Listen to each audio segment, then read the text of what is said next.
out here, large, like airliner size. You could smell the jet fuel. You could smell the hydraulic fluid. You could smell death. We're going to scour this swamp quadrant by quadrant. NTSB investigators face an unprecedented challenge. My first thought is, how am I going to pull this off? It's up to Greg Fife and his team to figure out why ValuJet Flight 592 erupted into flames. Fire! Just minutes after takeoff. Okay, let's start it up. We had a raging fire. We almost destroyed their test facility. The Secretary of Transportation lost his job. The administrator of the FAA lost his job because of this one accident. It's completely on fire.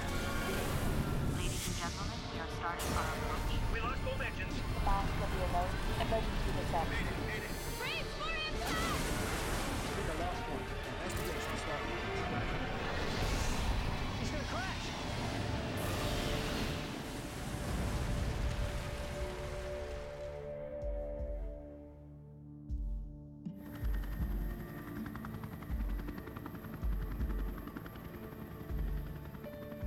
It's been 6 months since Florida's worst aviation disaster.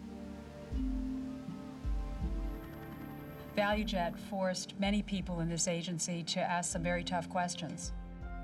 Federal hearings into the fiery crash of ValuJet Flight 592 are filled with controversy and recrimination. I'm the mother of the captain of ValuJet 592, Captain Candlin Chamberlain Kubek, and I am very angry. This was one of these historic cases that had a tremendous amount of public attention and public concern. I have always thought this crash was very preventable and very senseless. ValuJet 592 fell out of the sky because of a complete breakdown of the system. The Federal Aviation Administration is under attack for failing to implement safety recommendations made 8 years ago after another onboard fire. In 1988, an American Airlines crew managed to land their burning DC-9 and save the lives of all 120 passengers. Had the Federal Aviation Administration required fire and smoke detection and/or fire extinguishment systems as the Safety Board recommended in 1988, ValuJet Flight 592 would not have crashed. The 105 passengers who were put in danger by that bureaucratic failure 11A and B. boarded a ValuJet DC-9 on the morning of May 11, 1996.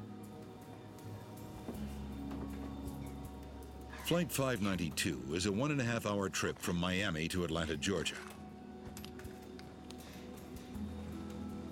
Let me help you with that.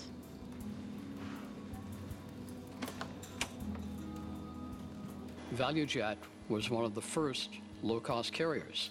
People, instead of driving, they were getting on this low-fare blue and white airplane with the cartoon character. There's some little hair clips in there, too. It's the crew's second flight of the day on this plane. In command of Flight 592 is 35-year-old Candlin Kubek. Captain Kubek is an experienced pilot with nearly 9,000 flight hours. Okay. The first officer is a former Air Force pilot, 52-year-old Richard Hazen. Clear to start? Received. Shoulder harness. On. Parking brakes. On.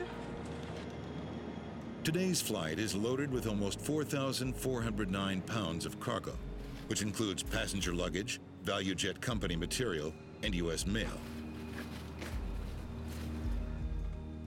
The crew must sign off on all cargo loaded on board.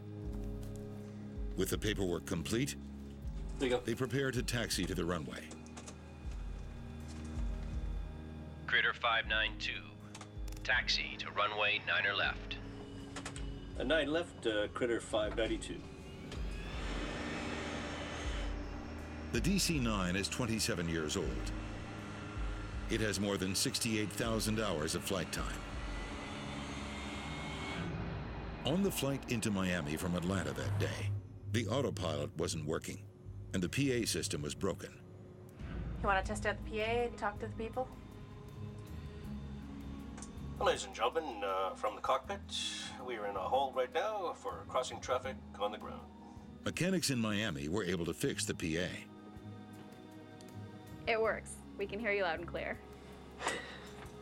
Critter 592, runway 9 left, cleared for takeoff. But repairs to the autopilot will have to wait. Set takeoff power. Once the DC-9 is back at airline headquarters in Atlanta, power is set. Mechanics there will work on the problem. Rotate.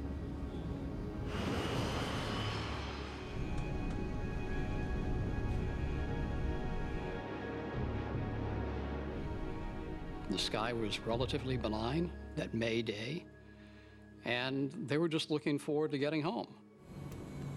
Positive rates. There was no portent at all about that flight. Gear up. Without the autopilot, the pilots will manually fly the aircraft for the return flight. It's an inconvenience, but not all that unusual nor unsafe.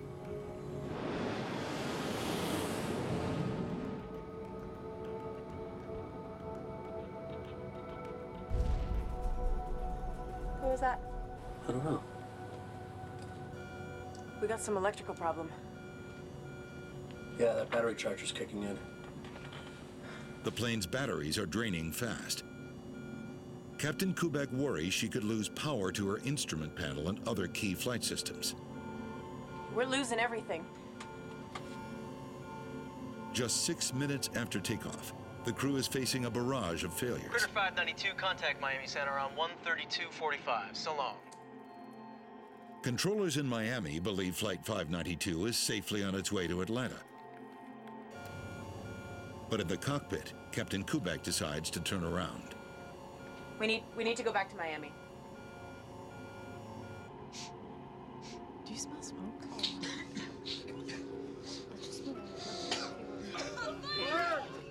It's suddenly clear why their systems are failing. Flames are burning through the cabin floor.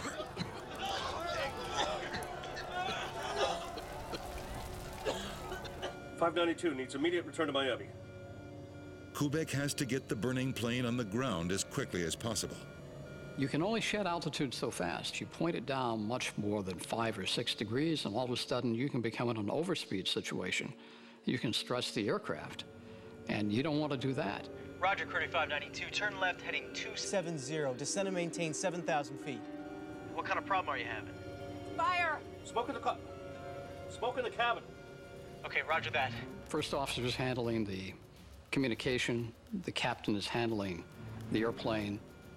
They want to try to get on the ground. They're working in a coordinated fashion. Classic cockpit resource management. Nobody is panicking. Nobody is throwing in the towel. What altitude? 7,000. Captain Kubek throttles back in an attempt to descend. But the left engine doesn't respond. It stays at climb power. As the right engine slows, the plane banks to the right. She discovers her ailerons still have life and manages to stabilize the plane. That was a good crew up in the nose of that airplane. Passengers are in a desperate fight for survival, but there's no escaping the onboard flames, which are burning at over 1,800 degrees Fahrenheit. Toxic smoke is filling the entire cabin. This is heavy, poisonous smoke. People are breathing it in. When a fire is on board, there's a real sense of helplessness. There's a limited number of things you can do. Take short breaths.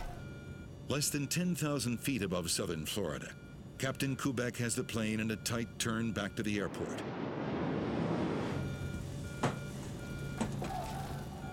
Completely on fire.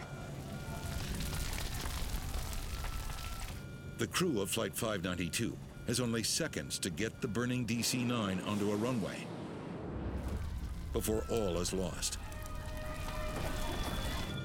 Critter 592. We need the closest airport available. Critter 592, they're going to be standing by for you.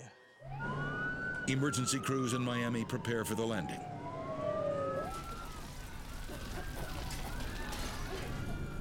The airplane starts losing altitude progressively. The airplane is out of control. The first officer's request for an alternate airport are the last words controllers hear from the crew. The DC-9 plummets toward the ground at over 430 miles per hour.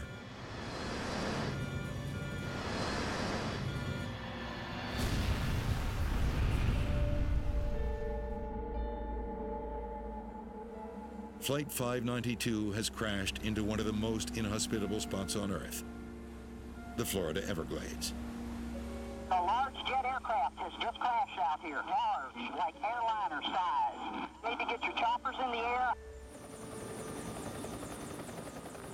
The Everglades covers much of the southern tip of Florida. Hundreds of square miles of shallow swamp, mangroves, and watery grassland. Just getting to the crash site will be a huge challenge for rescuers.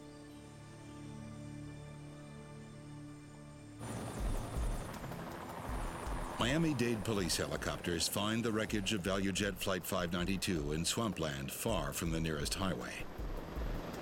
Federal safety officials say it's the most difficult recovery operation they've ever faced, with wreckage strewn like confetti in a muddy, alligator-infested swamp that can only be reached by helicopter or airboat.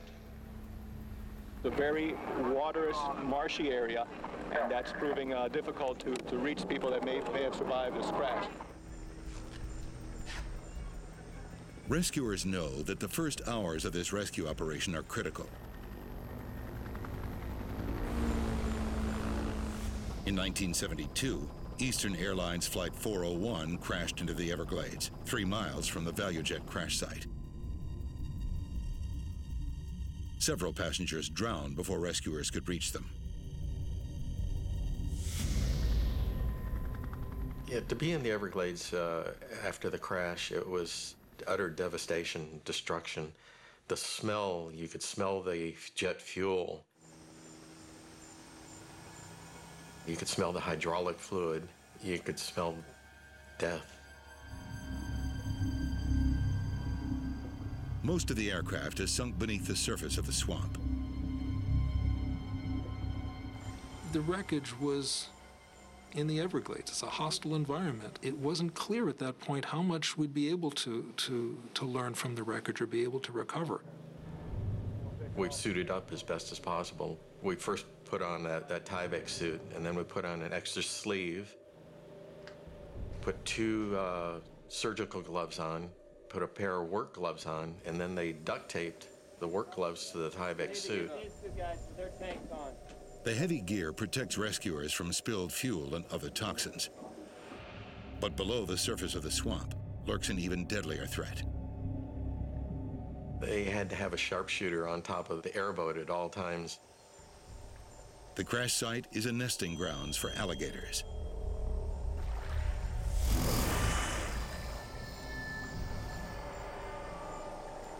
As the divers were walking in the water, if somebody sighted an alligator or you'd hear them hiss in the sawgrass, they would take pot shots to try and scare them away. Just hours after the crash, officials come to a grim conclusion. It doesn't look good that there are any survivors.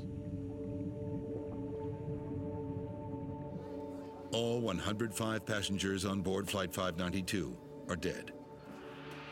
Captain Kubek, First Officer Richard Hazen, and 3 flight attendants are also dead.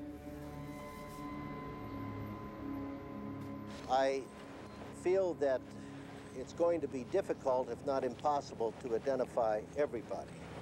There was no evidence of the airplane. There was just debris. Very little present, no evidence of passengers. You had to put it out of your mind what actually you were doing. You could not think of what it was that you were picking up. If you did, you would be useless and you wouldn't be able to do the job.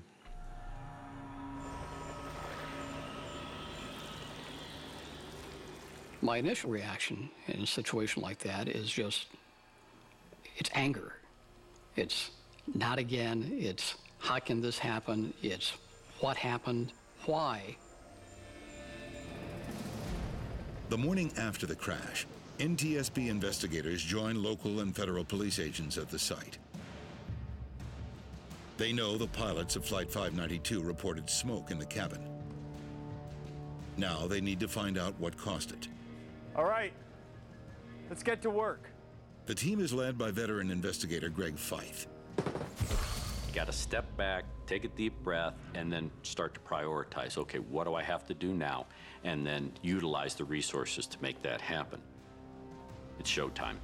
Here we go. I'll let Greg answer that, but There's actually no way to tell if the pilots were conscious or unconscious at the time of impact. My first thought is, how am I going to pull this off? Fife faces intense pressure to come up with answers, and quickly. I'm determined to do everything I can to make sure that American aviation is the safest in the world. The NTSB briefs the many volunteers who've come to help recover the wreckage. need your eyes. Look, we've drawn up a grid. We're going to scour this swamp quadrant by quadrant. Everybody's looking to me for the answers because I am in charge of the investigation. What are we going to do? What do you want us to do? Where do you want us to go? The first priority is to find the aircraft's 2 black boxes. This is what we're looking for. This here is the data recorder. And this here is the voice recorder. You find one, you'll probably find the other one close by. From the CVR, investigators hope to hear the last sounds in the cockpit, pilot conversation, We need to go back to Miami. and any alarms that might help identify where the smoke originated. The flight data recorder should reveal how a fire might have spread through the sequence of failures it likely caused.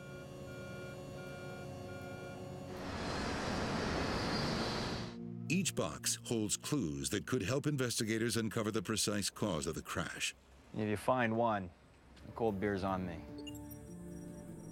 The black boxes emit a constant radio signal. Searchers will use a sonar scanner to pick up that signal. How soon can we get out there with the sonar?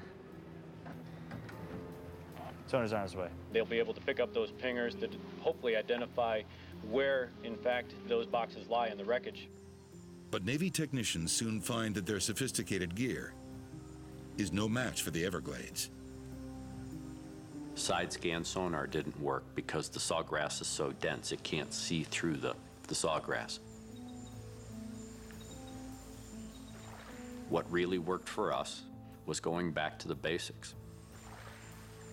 We had a line of what we called divers that had to walk basically shoulder length apart, and we would cover specific areas, probing till we hit something hard. It ended up being human power that really helped us recover better than 75% of the aircraft.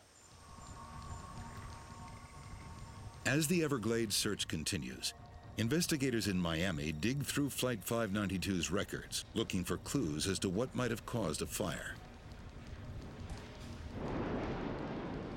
They soon learn that the flight was delayed earlier in the day due to minor electrical problems. The find raises concern that an electrical fire brought down the plane. We were looking at any explanation of there could have been a fault in the wiring or a short circuit, and we realized it's going to be a very difficult investigation. Recovery teams continue to battle intense heat. Florida, in May, 90 degrees, 95% humidity, we had to worry about how long can you be in that heat? You're trudging through in your waders, and you're stepping on stuff. You have to bend down and you have to pick it up and see what it is. There were times where, you think you're picking up a wire bundle, and it was a snake. You're picking up the back end of a snake. So it was all of those things that made this probably one of the most challenging environments for an accident investigation to be conducted. NTSB fire investigator Merritt Berkey studies masses of tangled wiring from the crash site. I was sent down there to determine the cause of that in-flight fire. When faulty wiring sparks a fire, electrical arcing causes the wires to burn and melt. When we recovered more of the electrical harness on the plane, we saw some damage there, but it wasn't evidence of electrical arcing on the wires. It was all external damage to the insulation. The careful examination rules out faulty wiring as a potential cause of the fire.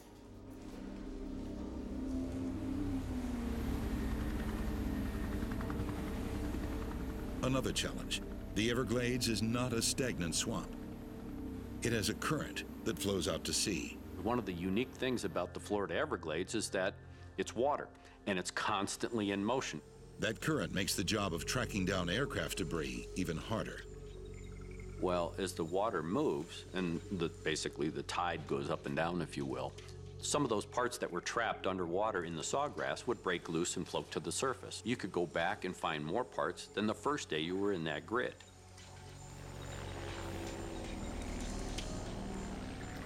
Two days into the investigation, Fyfe finally catches a break.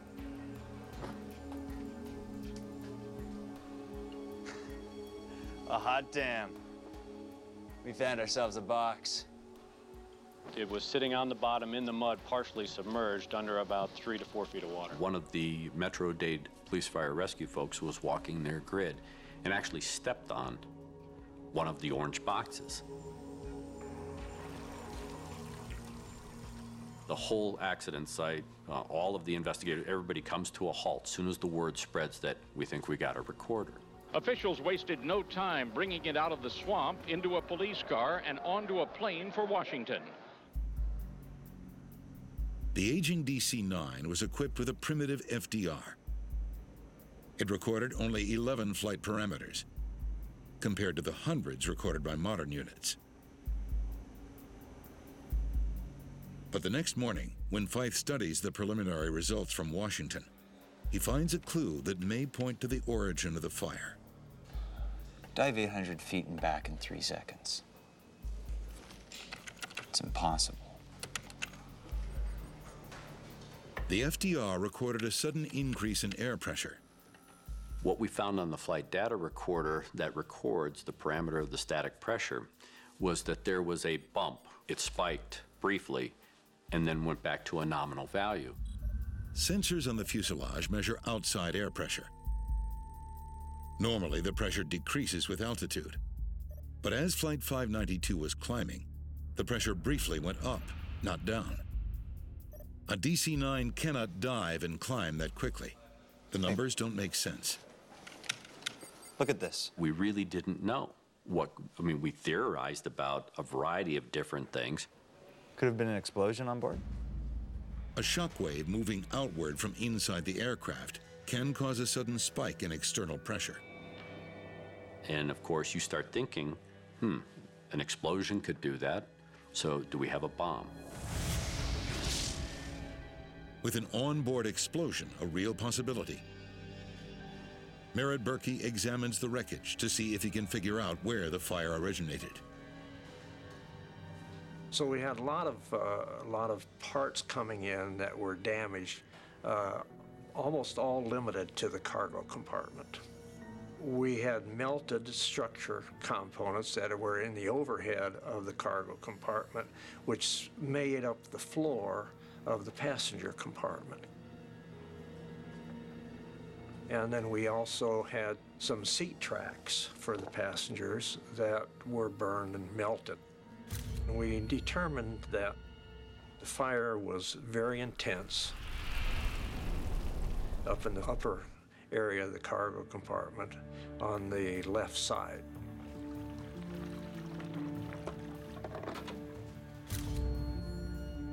Berkey makes an unusual discovery. It's stainless steel. You don't normally see burned stainless steel in in-flight fire. Planes are made of lightweight material like aluminum and titanium, not stainless steel. The burned metal raises a question. Just what kind of cargo was on board the plane?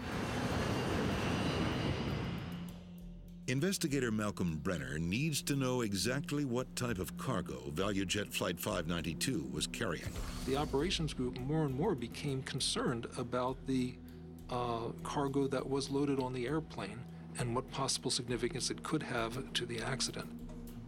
The cargo documentation lists 3 airplane tires and 5 boxes of empty oxygen canisters. The operations group found that the manifest, which indicated that there were oxygen canisters, empty oxygen canisters in the cargo signed for by the first officer. There you go. When Greg Feith was available, I briefed him. Okay. Company material, 3 aircraft tires, and 5 boxes of parts. Malcolm is a pilot. He has an understanding of aviation. He's a smart guy. It's the contents of the cardboard boxes that confuse me. 144 empty oxygen canisters. Wait, how many of them? 144. An oxygen canister is a green bottle, very large bottle, that supplies oxygen to the flight crew and the passengers. There's no way, Malcolm. You can't fit that many on the plane. We all took a pause and said, why would you be carrying 144 of these big green oxygen cylinders? Malcolm asked a very innocent question. What exactly do you think they mean by oxygen canister? And that's really what triggered the investigators to step back and say, we need to verify exactly what was meant.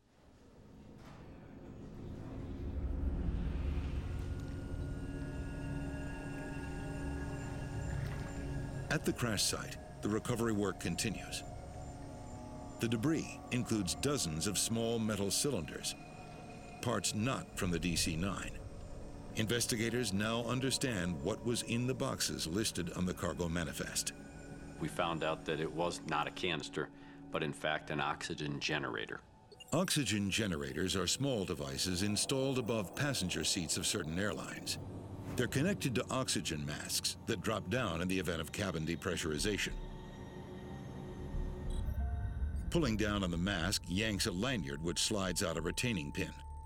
That triggers a chemical reaction that generates breathable oxygen. The masks are attached to nipples on this oxygen generator. That's the supplemental oxygen that flows through the tube to the mask. Investigators wonder whether the oxygen generators that were being carried in the cargo hold could have caused the fire. We had 5 boxes of these, or 144 of them, thrown in a box, carried as cargo. We had to look at, well, if they're carrying these and they're supposedly empty, what danger is there carrying them as cargo? There's no question. They're clearly listed as empty. Did they have a potential for creating a fire or a fire situation that could have jeopardized the safety of this aircraft? As recovery teams continue to pull oxygen generators from the bottom of the Everglades, they find that while some are in fact empty, this one's never even been triggered. Many others are full. The oxygen generators that we had found had been damaged. Some were completely flattened, some of them were charred and crushed, some of them still had the material in them, but the case had been dented and damaged. It's the temperature of the canisters after they've been triggered that concerns investigators. These things get pretty hot, Greg. Really hot. They can reach 500 degrees Fahrenheit. That's why in the cabin they're stored behind a heat-resistant shield. An oxygen generator that is not mounted in its proper position in a heat sink cradle in the passenger service unit is lethal. Because if it's anywhere near a combustible material, you're going to have a fire. It now seems highly volatile chemicals were improperly shipped aboard Flight 592. Had the pilots known what was actually on board, they likely would not have signed off on the manifest. There you go. They and their 105 passengers would still be alive.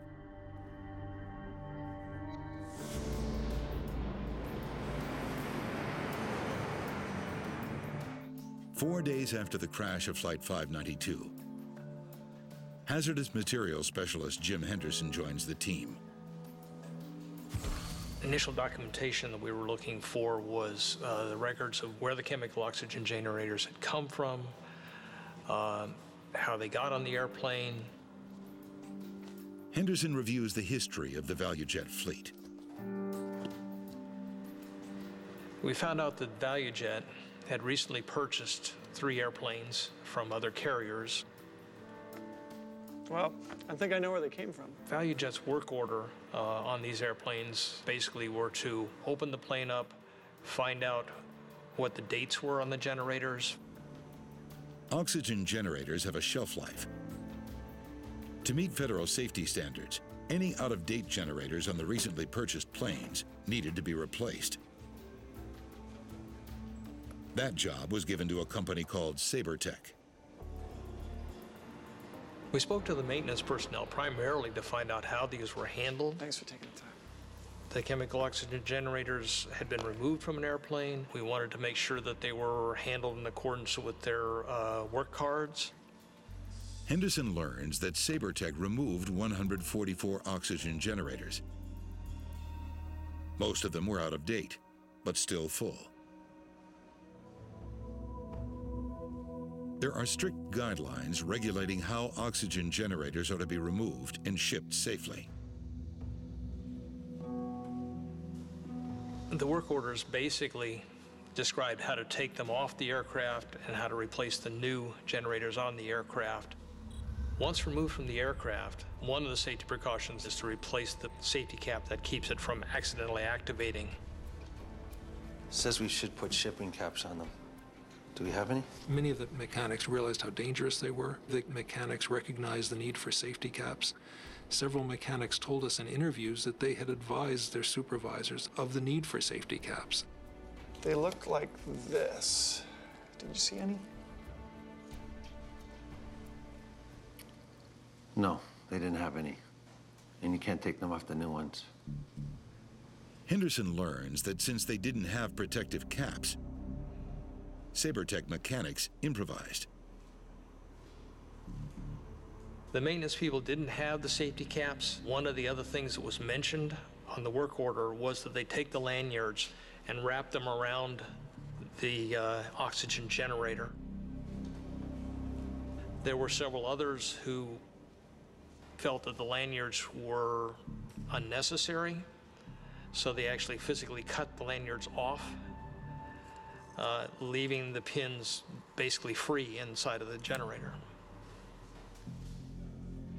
Do you put any labels on the actual generators? After I pulled them out, I put a green tag on them. On the tags, SaberTech workers wrote the word expired. What investigators still don't know is how the 144 oxygen generators ended up on a passenger plane weeks later. And at that point, they're to be disposed. Now, the disposal requires it to be disposed as a hazardous waste. When investigators interview SaberTech shipping staff, they learn that the generators sat in the hangar for weeks. SaberTech had a new customer coming in, and they wanted to clean up the area for the new customer to give them a good impression of their company. As far as they were concerned, they were ValuJet's material, and therefore they were to be returned to ValuJet.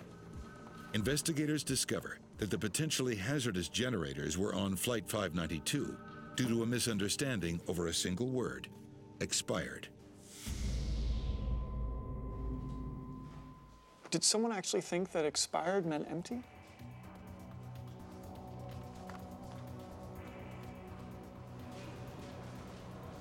The shipping papers describe the oxygen generators as oxy, or XY for oxygen, canisters, and then the word empty.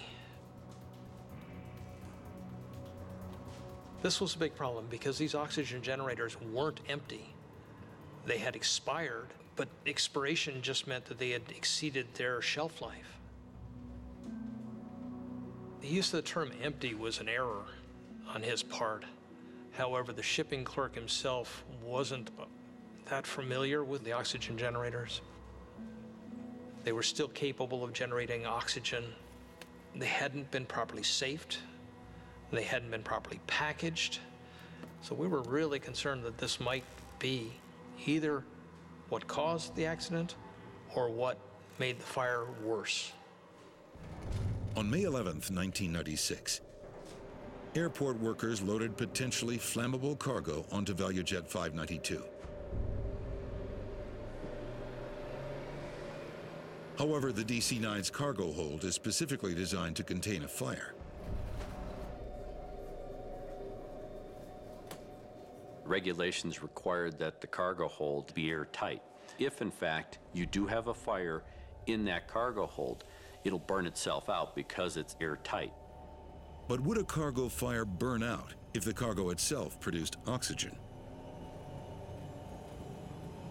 We knew about the oxygen generators. We knew the potential they had for being a fire source, but we didn't really know, in the grand scheme of things, their real potential for bringing down an aircraft. At an FAA fire test facility, okay, let's do this. They hope to recreate the fire that consumed Flight 592. 1 minute to ignition. We had to trigger one of the oxygen generators manually.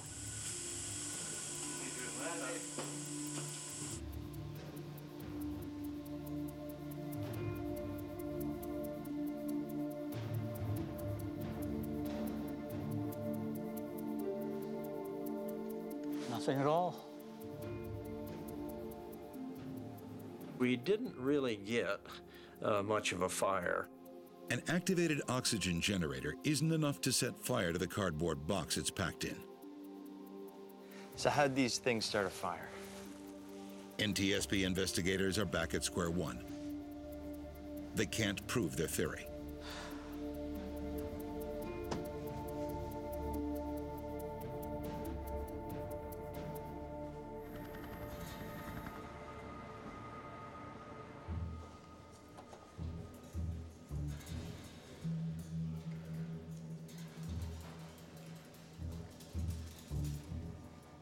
What were these things packed in?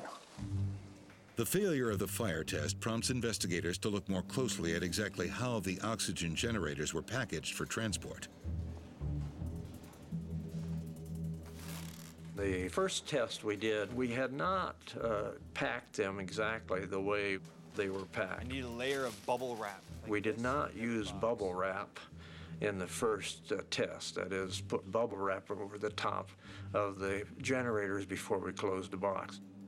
We put 5 boxes of oxygen generators, put them on top of a tire, and put some luggage around them. Okay, let's start it up.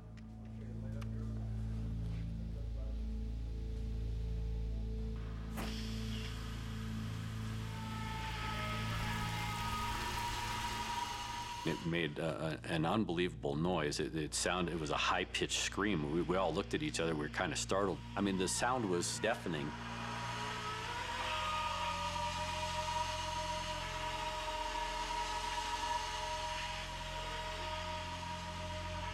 Ten minutes after ignition, the ceiling of the test cargo container reaches 2,000 degrees Fahrenheit.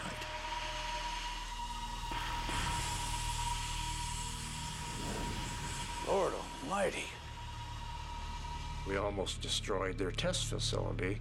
After 11 minutes, it exceeds the capacity of the monitoring equipment. All right, let's get that fire out. We had a raging fire, and none of us had expected a fire to be that big and that hot. And it was just amazing to see how disastrous, how destructive something this long and that big around could be. The experiment supports the NTSB theory. Improperly packaged oxygen generators caused the crash of ValuJet 592.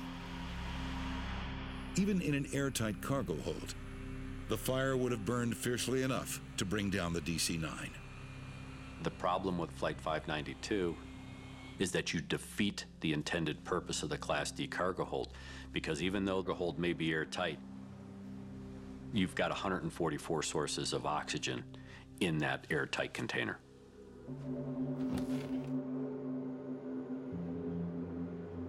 Investigators now suspect that the accidental activation of a generator during loading or on takeoff is all it took to trigger a disaster that claimed 110 lives.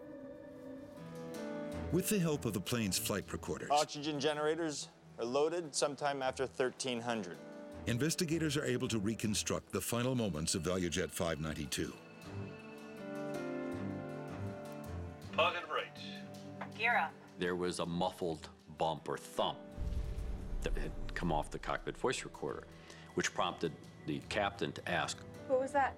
I don't know. that muffled noise, that thump, when you marry that information up to the flight data recorder, it happened at the same time that we saw the bump in the static pressure.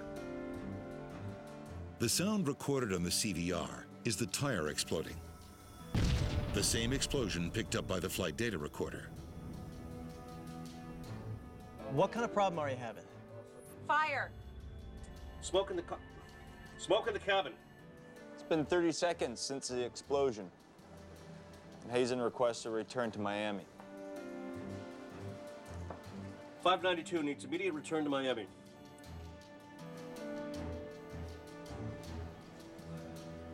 We can hear a lot of background noises. We have the flight attendant coming up front. Completely on fire. She's talking about how bad the fire is, and the last part of it is silent. And then nothing.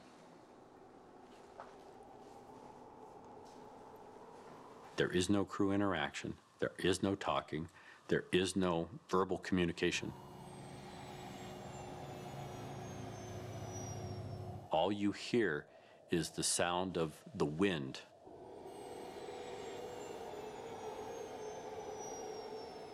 It indicated to us that whatever was happening was fast, incapacitated the flight crew to the point where they were unconscious. It only took 3 minutes and 42 seconds for the fire to bring down the plane.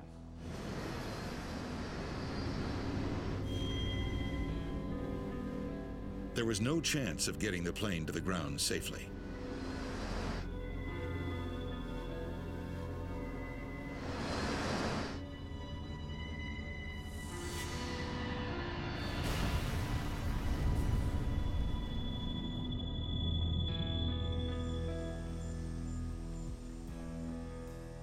In the wake of the accident, the FAA grounds ValuJet indefinitely. The National Transportation Safety Board recommends better training for employees who handle oxygen generators. There weren't any bad guys with black hats. They were all people just trying to get by, doing the best they could. The NTSB also renews its call from 8 years earlier to have smoke detectors and fire extinguishers installed in the cargo holds of all passenger jets. FAA turned around after ValuJet crashed and mandated fire suppression and fire alerting systems, but they should have done that a long time ago. An inferno, what a hell those people went through. And our loved ones are dead because this agency has not done its job. It's classic tombstone regulation. You build a body count, and that body count is the only thing that sways people to go out and do anything. The Secretary of Transportation lost his job. The administrator of the FAA lost his job because of this one accident. It was a very important lesson, and it's unfortunate that it comes about with this kind of cost, but this was a case that did make major changes in the industry, that we all work together to make sure this doesn't happen again.